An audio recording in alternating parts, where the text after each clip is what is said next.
Thanks everybody for coming. Today I'm going to talk about the great new threat to our livelihoods, which is designers. And hopefully I'll convince you that you don't need to have some kind of genetic predisposition and some kind of gene that makes you naturally artistic to be able to do good design, but it's actually something that you can learn and apply some critical thinking to and some basic math. And design isn't about, design will exist within a framework of rules that you can apply, and it can be learned and they're implied in a structured manner. But first, I want to take you back to a conversation I had earlier this year, which proved to be the inspiration for this particular talk. And it made me realise that if I continued doing things the way I'd always been doing them, that I probably wouldn't have a career for much longer. Now, this is the kanji for Wazza, which is the Japanese word for art and technique. It's also the name of an event that we attended earlier this year, specifically talking about art and technique as it applied to application development. And throughout the day, I had a number of conversations with a bunch of people who considered themselves to be part of the application development lifecycle. But there was one in particular that really struck with me. And that was someone called Jay. And Jay was there as a designer. He'd flown up from LA to San Francisco to attend the event.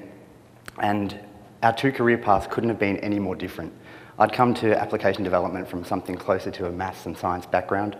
And Jay had a history in film and art and design. And we're talking about art and technique and how that applied to our particular professions. And we started talking about craftsmanship and what that meant and how we recognise craftsmanship in the work of our peers. And despite our different backgrounds, we had a great shared appreciation for those that took great care and precision in their craft. And we talked about what that really meant. And I talked about how I admired engineers who wrote code where it was readable, where the intention was clear, where the value of what was being done there was obvious, and that I expounded on the virtues of computer science and OO design and all these things that I held dear to my heart that I thought was important. But Jay talked about other issues when he was talking about evaluating his peers and what craftsmanship meant to him. And he talked about how simple interfaces, simplicity in design, applications that catered to novice and expert users alike, and applications that made novice users feel like experts. And we had an appreciation for our own definitions and each other's definitions of craftsmanship, but it wasn't a shared definition when we were applying it to our peers. And here we are at an event that was tailored to people that both considered themselves application developers or part of that process, and we had these two very different definitions of what that actually meant. And at first I was kind of maybe a bit conceited, maybe a little bit smug, and I thought it was basically Jay's naivety. He'd not experienced enough, he was too green, too new, hadn't really built real applications, didn't understand the value of the stuff that I put in there. And long term, I knew I'd win out. My stuff was more important because the ultimate maintainability of that code base and being able to iterate on that product meant that you had to care about the stuff that I cared about. And eventually I'd probably prove him right. But the more we talked about it, the more I realised that that was really short-sighted on my part. We both ultimately wanted the exact same things, and that was to build products that people loved, not sort of one-hit wonders or gimmicky little tools that people played with and forgot about, but products that made a lasting impression on the users, that they wanted to come back and use day in, day out, that they felt they depended on entirely. And given that we wanted the same thing, it just didn't make much sense that we had such different views on it. And then I realised it was basically just down to the way we prioritised how we got there. And when I thought about that, and I thought about my motivations, I realised that at its core, it was a difference between being very intrinsically motivated. All of the stuff that I cared about when I was talking about what craftsmanship meant to me was stuff that would impact my life. I wanted readable code and clear code so that when I came back to it, it was easy for me to read. I wanted loose coupling, the single responsibility principle, so that when the customer changed their mind, it was easy for me to refactor that code. Jay, on the other hand, when he was talking about the stuff he cared about, he's talking about how he wanted to have an interface that was intuitive for the user. He wanted the user to instantly feel like an expert. He wanted the user to be impressed by the product. I was being really selfish in what it was that I cared about in the products that I was building, and I'd escalated my own needs above those of the users that I was meant to be building it for. And the fact of the matter was that the number of people that were exposed to the stuff that I cared about, I could probably count on my fingers. It was like me and maybe some other developers. Whereas the stuff that Jay cared about was much more impactful. It meant that if that product was successful, it would hopefully be experienced by hundreds, thousands, potentially millions of users.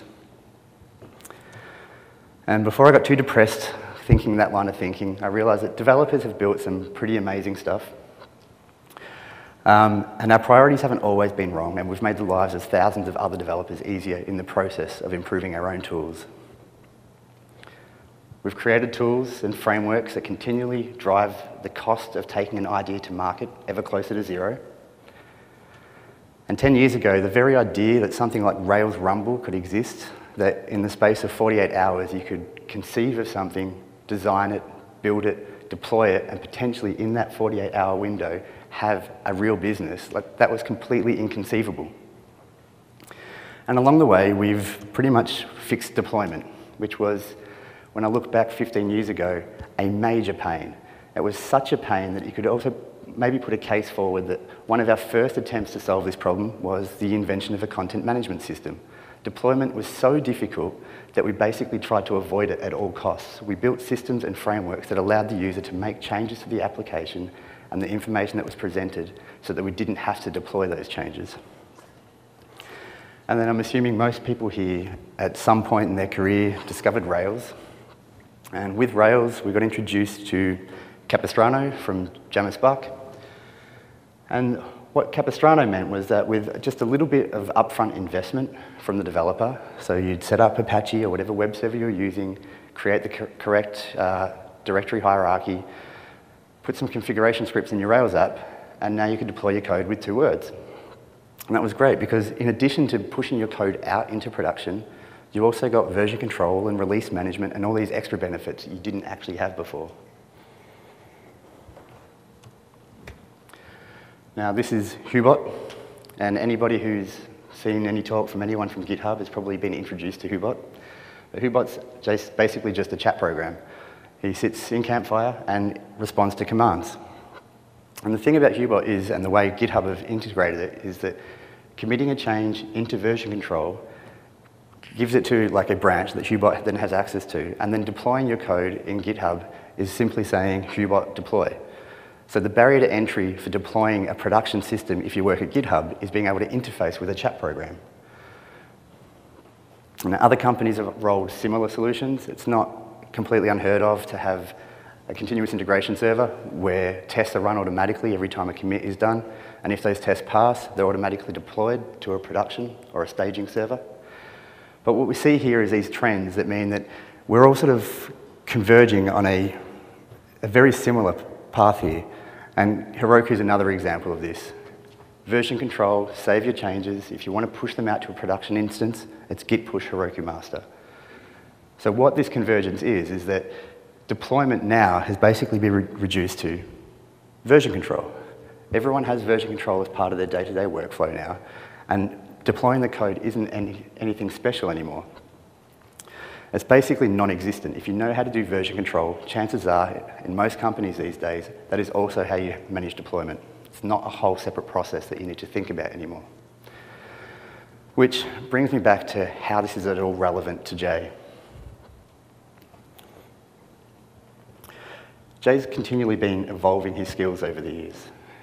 Once upon a time, he'd just do a mock-up in Photoshop and he'd throw it over to a developer to implement. And I was that kind of developer. I'd take the Photoshop mock-ups and I'd slice and dice them into images and HTML and do the CSS, and then I'd present that work for Jay to then present back to the client. But over time, Jay found that wasn't a terribly effective way to be working. And so he taught himself some HTML and some CSS. And that enabled him to sit down with the customer and iterate on the product. He could do the mock-ups, let them experience it live within their own web browser, comment on what did and didn't work, see them using a real sort of implementation of that app, and iterate on it much more quickly than he could if I was involved in the process. But then still, those things would come over to me and I'd integrate them into Rails or whatever, PHP or whatever language I was using at the time, and I would deploy those changes out to production for him.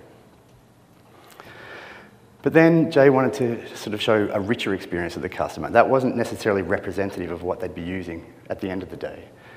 So he taught himself some basic JavaScript, and that's so he could do some inline form validation, show some real-time feedback, some animation on the page, a little bit of jQuery here and there to spruce things up. Gives the user a much more richer experience. But then all those files would still come over to me, and I would still deploy them for someone like Jay. But then something happened. Jay discovered Node.js. And now his limited JavaScript ability, which over the course of a few years had actually grown considerably, meant that he could now do a much more rich web app experience, show the transition through various pages, persist data, show state changes. This whole little demo app thing, this way of iterating on the app that he'd devised over the years meant that he actually had a working application on his machine now. He didn't need me to code up all the Rails stuff anymore. He just needed me to deploy it. Except that he doesn't really, because Jay learned a few years ago that Git was actually really handy, especially when you're sitting down, dealing with the customer who changes their mind. Being able to revert backwards in something other than like undo and whatever your text editor is was really useful. So he was already in the habit of regularly saving changes, saving state, and managing things in version control. And then someone introduced him to Heroku, which is why he was at the Wazza event. And that meant Jay not only could build an app in Node.js, but Git push Heroku master meant that he could deploy that into production. And he didn't need me at all for anything anymore. He'd completely outsourced the whole building of a system. He didn't know how it worked in the cloud. He didn't particularly care. Someone was keeping it up for him. He knew if he needed to scale it, he had the option to scale it. Everything that I was needed for now had basically been trivialized to version control from Jay's perspective. Long gone were the days where I was writing HTML, CSS, setting up Apache, FTPing files to a server. Everything had basically been reduced to this, and I was no longer a required cog in this long line of machinery. And that's all because we're developers and we take great pride in improving the tools and making our own lives easier. But we've iterated to such a point now that our own tools are being used against us, basically, to allow other people to come and stomp on the ground that we used to consider our own hallowed turf. And the thing that is most concerning about this is if we go back to our discussion on values and craftsmanship and what that meant to us individually, Jay's priorities were never focused on making his own life easier. They were always focused on making the user's life easier. And now that he doesn't need me, he's naturally better positioned to build products that users are going to love more than the ones I would build without him. And so it's time to fight back. It's no longer safe to assume that you can ship something that just works, and that will be enough for that product to be successful. Jay can ship stuff that just works, but he can ship stuff that just works and looks beautiful, and that the user wants to use, and that the user wants to come back and use again. And it's going to be incredibly career limiting if you don't adjust your values to be able to compete with him in that kind of space. You have to be able to build something that users want to use. And it turns out that, as I said before, good design isn't necessarily a genetic gift that some of us are blessed with and some of them are missing. It's something that can be learnt, and even better, it exists within a framework of rules and standards and math that makes it pretty easy for my artistically challenged engineering mind to grasp. And so what I'm going to do is I'm going to run through some of what I consider the gateway drugs to design, the things that set me on the path to actually appreciating how I could apply some of these things. And I'm going to do that by talking about specific people who have influenced me in the way they approach this problem, or at least in how they explain it. First is Ries, famous from the lean startup movement, and probably not someone you'd typically associate with being a designer. And I bring him up first, not because he was kind of the first person to influence me in this way, but because I think the way he's convinced engineers to think about product design, like a much more holistic view on what it means to build and ship a product, sets a really good foundation for how you should apply those same rules to the rest of the design process. And the problem is that design isn't just about graphics and drop shadows and gradients and little bits of fuzz here and there. It's a more holistic approach with how the end user will ultimately interact with your end product. And Lean has been really great for engaging this audience, I think, on that. with coming up with an objective and metrics-driven approach to understand what your product needs to be. And that's probably the most useful first step, is to make sure you have a very clear and objective view on what it is that you're trying to design and how the changes you're implementing go towards fulfilling that need.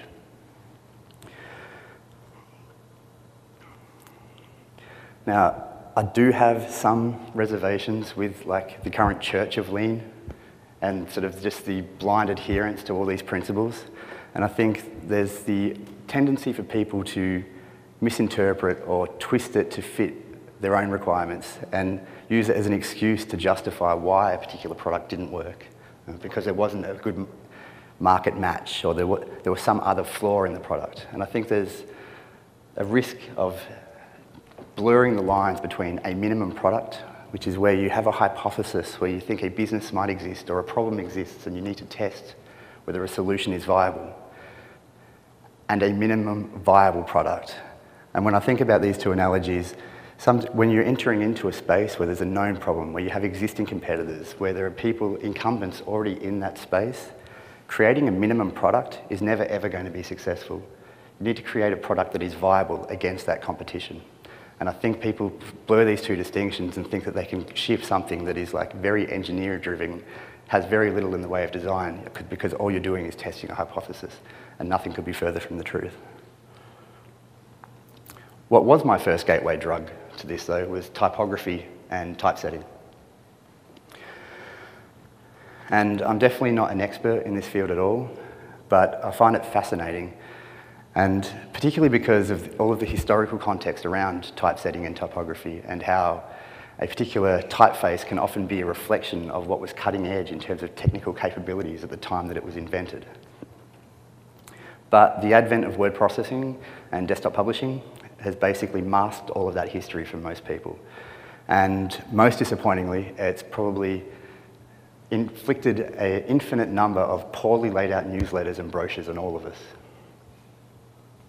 And in the space of just a decade, hundreds of years of best practices have basically been rendered useless because people didn't know any better. But the thing is, those best practices still apply today, regardless of the display medium that you're presenting.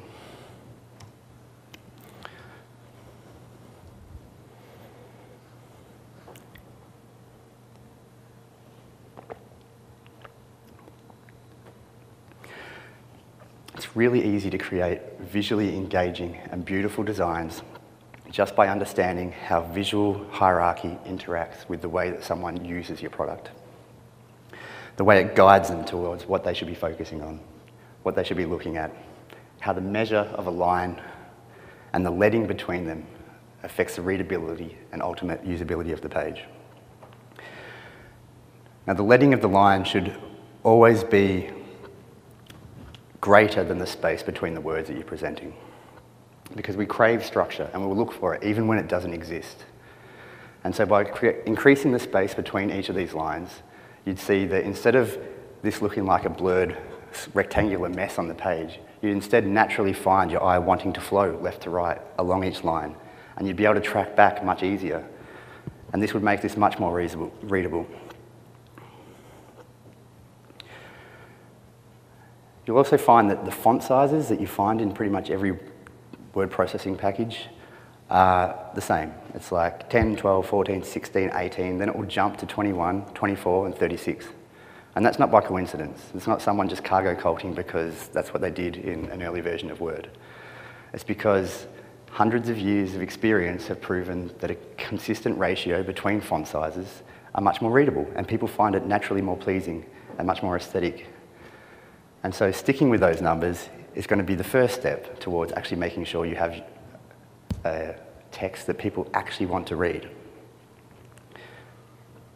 And there's also rules around the flow you have when you emphasize particular text and when applying different emphasis to your writing.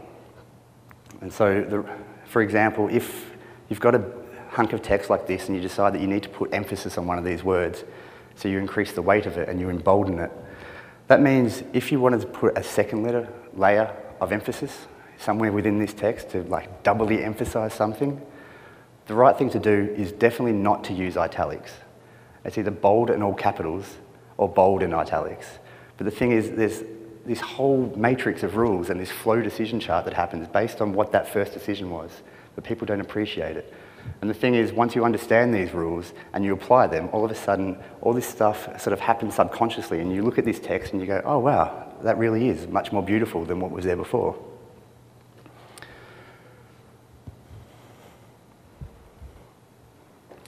I think what I love most about typography is, though, and typesetting is how nerdy it is from the historical artifacts that exist in the language you use when you're talking about it. It all harks back to the days when text like this was actually physically set by a skilled craftsperson. Capital and small letters were kept in the upper and lower cases of a bench, respectively, and that's where the terms upper and lowercase come from. The space between the lines was created by inserting extra pieces of lead between each of the lines, and so hence the term leading.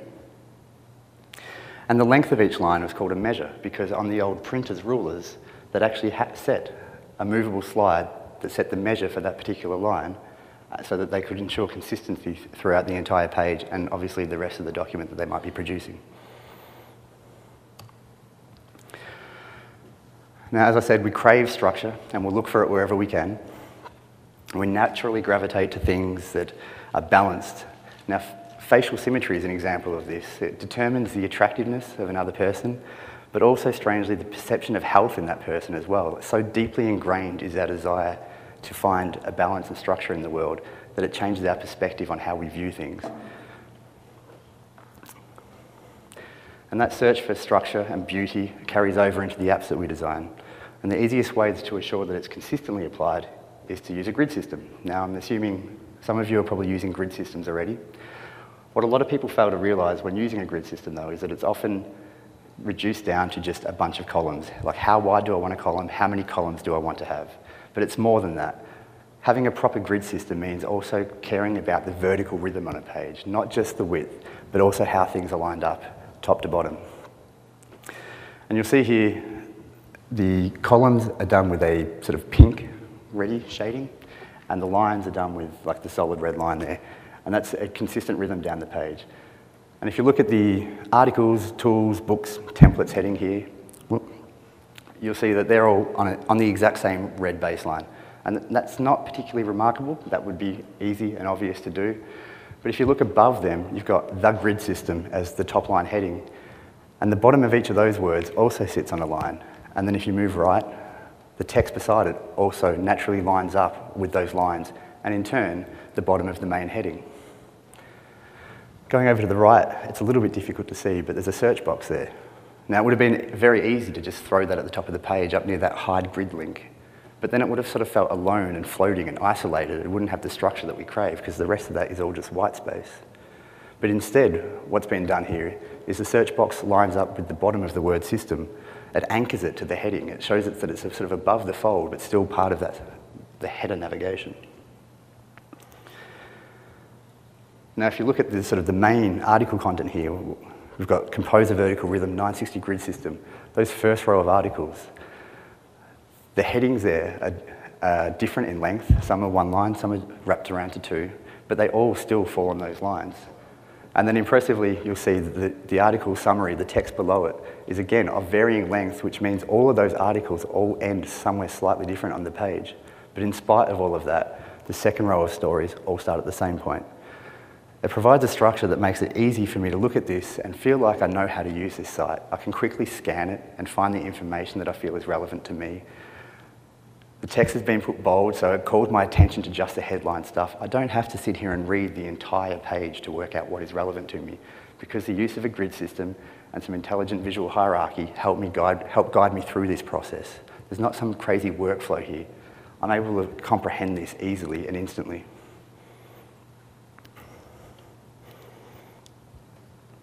Now, part of this is about considering the impact on the elements you put on the page in terms of how they affect the visual height. So padding and margin obviously come into play here. But it also throws back to what I was saying before about the variance in sizes with fonts. Having a consistent ratio between these means that with the heading you can see there, even when you change the size of the heading, so long as you do it on a consistent ratio, you can ensure that everything else will line up properly and still meet up with those baselines all the way down.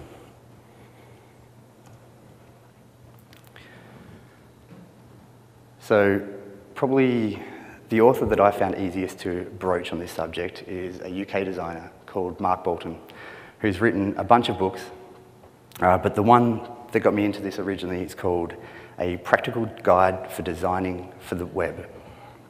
It's a great book.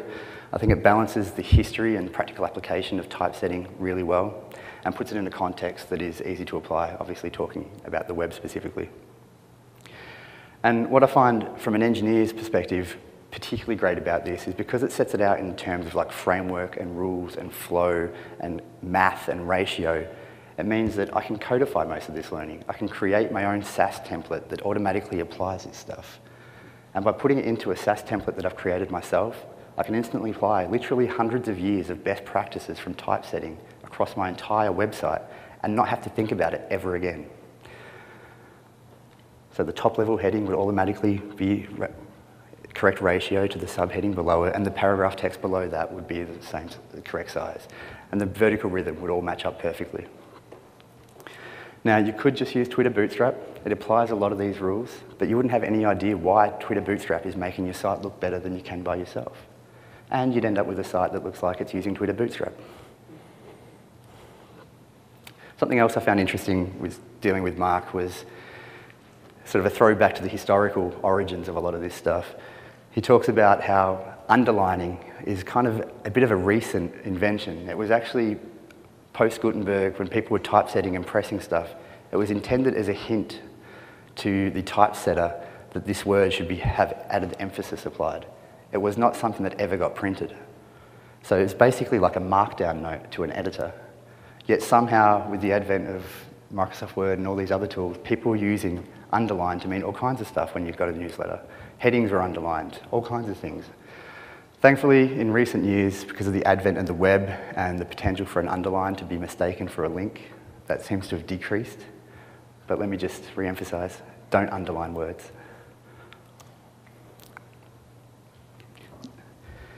Next on my list would be Edward Tufte. Has anyone not heard of Tufte? No? He, excuse me. For so much of my life, I've had to present large amounts of visual information on web pages. You know, we capture so much in the way of usage and performance and user behavior and all kinds of things, and ultimately some kind of manager comes along and says, what the hell's going on? I need to know what's happening with all our data. And so you need to present this somehow. And Tufte is the preeminent current expert on visualizing information. And once again, the way he talks about problems, I think, resonates really well with me because it's so cut and dried. It's so sort of developer-facing, it seems, at times. And you could distill a lot of what he says basically to just apply some critical thinking to what it is you're doing. What's the objective that you're trying to achieve? And has everything you've done in however you're presenting the information add to that? Not necessarily detracted, but has it added to meeting that goal? Because if it hasn't, you don't need it. Remove it, simplify. And so I'll run through an admittedly contrived example that I came up with to just try and give an example of how this is done wrong a lot of times. So here we have this hypothetical company with two divisions. One generates sprockets and one generates widgets. And the sprockets division is quite new and it's sort of growing at a pretty consistent rate and the whole company is increasing in value. But we wanted to know how both of these perform relative to each other. And everyone knows financial information is notoriously boring, so you need to present it in 3D with textures and shadows to make sure that people pay attention to it.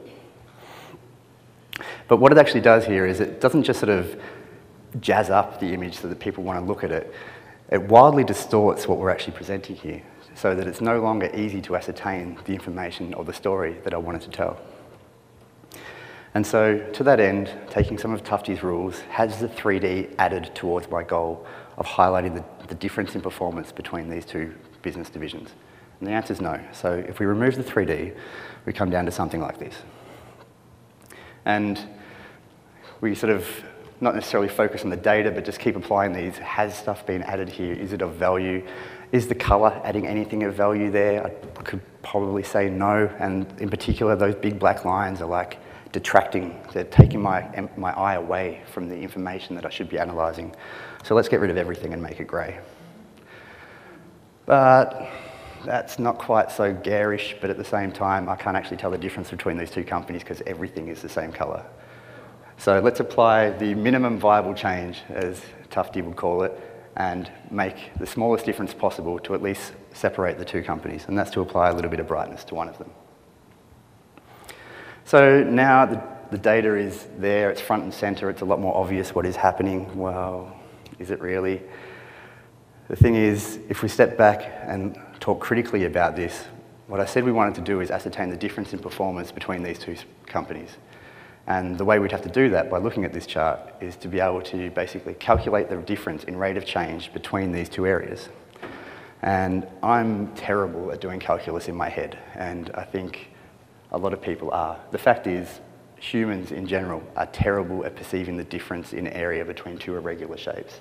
And so this is a really bad way to present this information. And so instead we talked about comparing these side by side. So how about we actually present the information side by side? And so here's the same graph, but it tells a much more different story now. It's like no longer two divisions growing at a very similar rate. What we're actually looking at is one business that was nowhere to be found in January and now accounts for most of the revenue come the end of the year, come June at least. And so that's a much better way to be presenting this information. It's far less visually distracting, but it's also not still telling the story that I wanted to tell. I've still forced upon the user the requirement to tell the difference between these two graphs. And by doing that, because we naturally make assumptions about things and try and shortcut the process, that big jump there in May kind of masks the fact that widgets lost money in June. And so that the relative gain between May and June for sprockets was actually much, much higher than you immediately realise in that graph. So instead, if what we want to show the user is the difference in performance between these two divisions, why don't we change this so that it only presents the difference in performance between these two? And so now this tells a much, much different story. Now it's obvious that the company that is represented at the top half of the graph has been in a pretty rapid decline, relatively speaking, to sprockets. This is what Tufte has described. You may have seen this if you've read any of his books. I think he puts it in all of them. That he calls this the greatest data graphic ever invented. And what it is, he uses it to emphasize both the richness of detail that can come in like a graphic like this, but at the same time, how simple a graphic like this can be. This is Charles Joseph Menard's flow map depicting the disastrous Russian campaign of Napoleon in 1912. And so what this graph actually shows us, starting from left to right, is the size of Napoleon's army as it trekked towards Russia. The thickness of the line decreasing, showing the change in the size of that army over time. It shows you geographically where different divisions split off and where they rejoined the campaign on the retreat. It shows you geographically where they were at specific points in time. Down the bottom, it also plots specific dates and temperatures along the retreat. And what's amazing about this is the denseness of the detail here. There's so much information here, so much ability to correlate all these different causes and effects. And if you were looking just at the raw numbers, it wouldn't be obvious until you see the picture here and you start to understand things that, the campaign may have been dreadful, where it may have been a rousing failure, but that wasn't necessarily because Russia's might was just so powerful it overcame Napoleon, because even after they retreated, you can see how few people made it back to Paris. Even after the fight, up in the top corner in Moscow, the army continued to dwindle.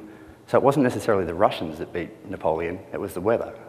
It was one of the worst winters in history at that point, and these people died from cold and starvation. And so the other thing that he touches on with this particular graphic is that there's actually nothing that you could remove from this graphic that would allow you to tell the same story. Everything in here is absolutely required. He's basically reduced everything, or if you want to, refactored everything down to the bare minimum that can be used to present the information in this way. Now, big influence for anyone involved in design, and therefore basically anyone at Heroku, is Dieter Rams. He's a German industrial designer, most famous for his work with Braun in the 50s and 60s, I think it was. And he's described his approach to design as being less but better. And that's something we try and apply as much as possible in everything we do at Heroku. But he also produced what he's called the 10 principles of good design. And I won't go through all of them, but I'll certainly not in detail anyway. But instead, I'll call out a few, and I think, as I say these, don't think about them in terms of design in the context that we normally think about design, but instead think about how these apply to the way you write code. Here we go. Good design is aesthetic. It makes a product understandable. It is unobtrusive. It is honest. It is long-lasting. It is thorough. And it is as little design as possible. What I like about this is that I find those principles apply to a lot of the stuff that I cared about. The things that I was disagreeing with Jay at Wazza about, the things that I felt I cared about, are actually the things that someone as famous as Dieter Rams also cared about. It's just that I was caring about them in a slightly different context. And what I realised is basically design can be a science. There's a rules and a sense of natural order, and you can codify those into things like grid systems and templates so you don't ever have to think about them again. You can learn these lessons once and apply them to your code base, and it's done. And the easiest way to make yourself good at design is to first reframe or redefine the problem into something that it feels like you can challenge. Instead of looking at design as a purely creative pursuit, view it as a technical challenge and one that operates within a confined set of rules. And as an engineer, we know we have a well-defined and understood problem. We can often automate it. And so automate all of your design. Pull the balance of power back away from people like Jay. He doesn't need us anymore. But likewise, with a little bit of understanding about what design is and the rules in which it's operate, we have the potential to automate a lot of what he used to do as well. The other thing that I realised was that our values are shared.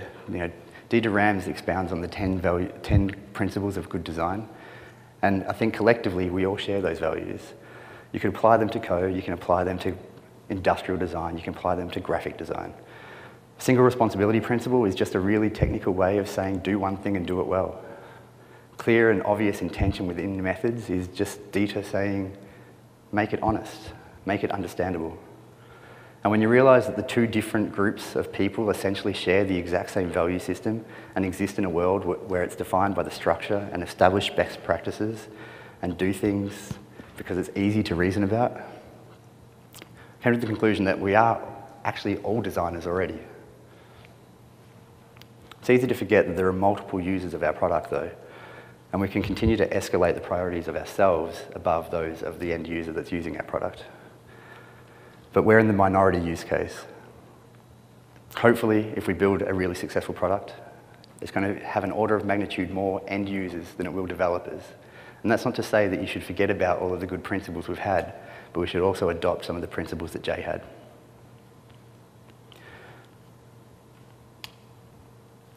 So if you haven't considered the priorities of the end user when you've shipped your product, I would argue that maybe you haven't actually shipped your product yet at all.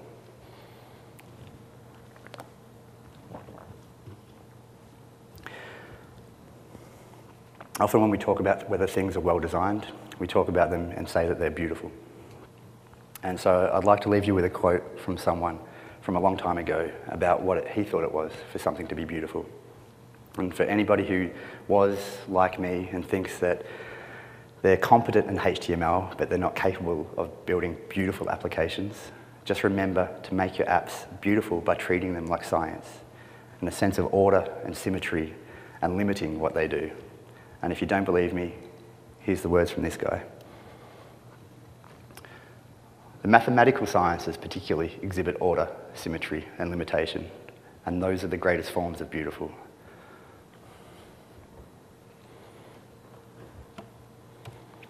I've been Glen. I work at Heroku. And so the obligatory "we're hiring" slide. If you want to come work at a company that cares about design, cares about products that people love, come speak to me after this, and maybe we can make clouds together. Thank you.